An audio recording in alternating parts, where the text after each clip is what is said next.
Talk more about this in the race ahead and what's happening here. Republican Congressman Tim Burchett of Tennessee joins us now. He was one of the 8 Republicans, as you well know, who voted to oust Kevin McCarthy earlier this week as Speaker. Congressman Burchett, thank you so much for joining me. Have you reached a decision yet on who you'd like to endorse or who you want to support for Speaker? No, ma'am, I haven't. I'm not really big on endorsements. I've always said that you don't really pick up friends with endorsements, just enemies. And so all my conversations are private, and I feel the same way about debates. You know, you bring your side, I bring my side, and we both leave thinking we won. So I don't really have a lot of I don't have any animosity towards any of those. But I've talked to both Steve and Jim at length. They're both very good friends, and I'm going to listen to what they have to say.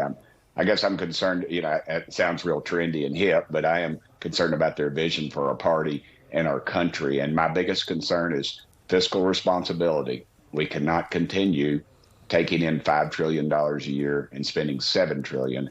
And we owe $33 trillion in debt. If you remember, in 3 months, we racked up another $1 trillion in debt. And on $33 trillion on debt, about $1 trillion of that is for interest. I mean, that's money we're just giving to the Chinese or whoever we're borrowing money from. So that is my concern right now. Congressman, does Donald Trump's endorsement of Jim Jordan matter to you?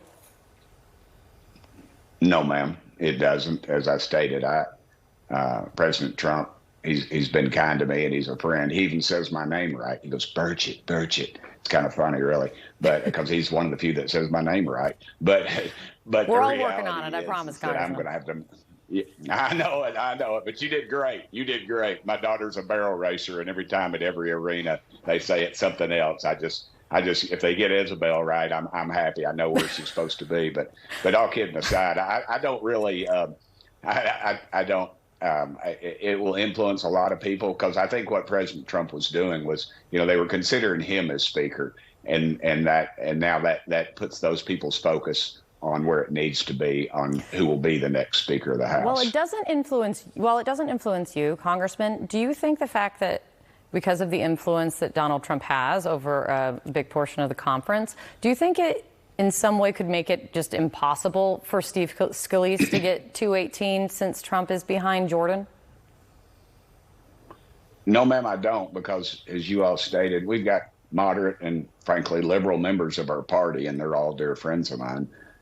Because I think that puts them in a different light. I think the net gain, it will be a net gain, but I think it might pull a couple off even.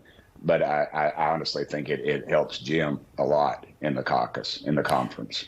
You talked about your chief concern hearing from the next speaker is about fiscal responsibility. Question, though, has to be also, though, what about the concept of compromise to reach consensus with Democrats in a divided Congress? Like, if the next speaker says to you, our government's designed to find compromise, you can't get everything you want, you've got the House, you've got the Senate, can you accept that? Yes, ma'am, I can. But you don't go to the Senate and say, when you compromise and say we're going to cut 1% of the growth, and then you know, you start it above base. And I always give the example. I raised the speed limit in Tennessee. Actually, Steve Cohen was my Senate sponsor, and I was the House sponsor. And I asked for 85 miles an hour, knowing that I would take 70. Of course, I brought Peyton Manning to Nashville the week before, and I guess I probably could have passed communism and gotten 100 miles an hour that week. But the reality is you've got to ask for more.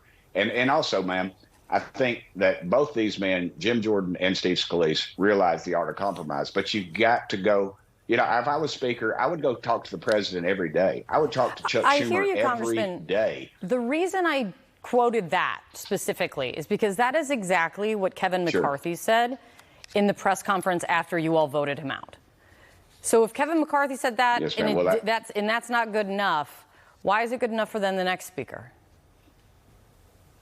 Well, saying and doing are two different things. The Democrats overwhelmingly, more or less, I think they approved of him because they got everything they asked for in reality, and we really got nothing. So I think we keep going down that path and we lose. But I think when you have a strong leader, as those two gentlemen you mentioned are, and it could be a dark horse, somebody like a Kevin Hearn, because he's a guy I think America could really fall in love with. Grew up in a housing project, ended up owning a bunch of McDonald's restaurants and a bank. Self-made, truly a self-made man. And so the one good thing that we have in the Republican Party is a very deep bench, and is going to serve well for this country. But I think America needs to also understand when the media says all this bedlam and chaos, man, we followed the rules. We followed the rules that Kevin McCarthy voted for when we ousted him. So that is I think absolutely that's a little, true. I've found myself saying more than once in the past week that Kevin McCarthy found himself between a rock and a hard place of his own design. On that, yes, there's ma'am. actually some developments in that. The motion to vacate is one of the things we're talking about here. That rule that allowed you all to fire Kevin McCarthy from Speaker. There seems to be a push now from some Republicans, more moderate Republicans, to have a change in the rules. I saw some reporting that there's a letter that was sent out by a group of 45 House Republicans to all of you, essentially saying there's got to be changes to this rule. Would you sign on to changes in that rule, the motion to vacate?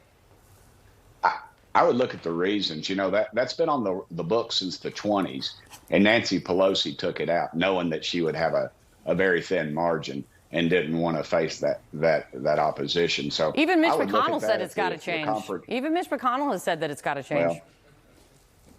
Well, Mitch McConnell doesn't tell me what to do, ma'am. He doesn't. True. He's up in Kentucky, and I'm in the 2nd District of Tennessee, and I listen to what my folks say, and I appreciate all those folks. All of them have been friends to me and nice to me, but ultimately I have to make that decision, and I don't have a problem with that.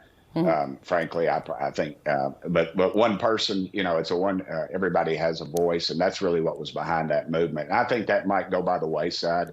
I think, honestly, that a lot of the members do. But I want to listen to all the arguments because it was put in place for good reason. Yeah. Real quick, you told C-SPAN yesterday that some of the way you put it, your well-heeled supporters have told you that they're no longer going to support you over your decision to over your vote, over your decision to oust Kevin McCarthy. We've heard from multiple House Republicans that this chaos could cause the Republicans to lose the House majority in 2024. Is this worth it if it costs you all the majority? Man, we weren't doing anything. We need success. We shouldn't have waited till September 30th or the week before September to start working on the budget. We have, we were home the whole month of August. We didn't do anything with term limits.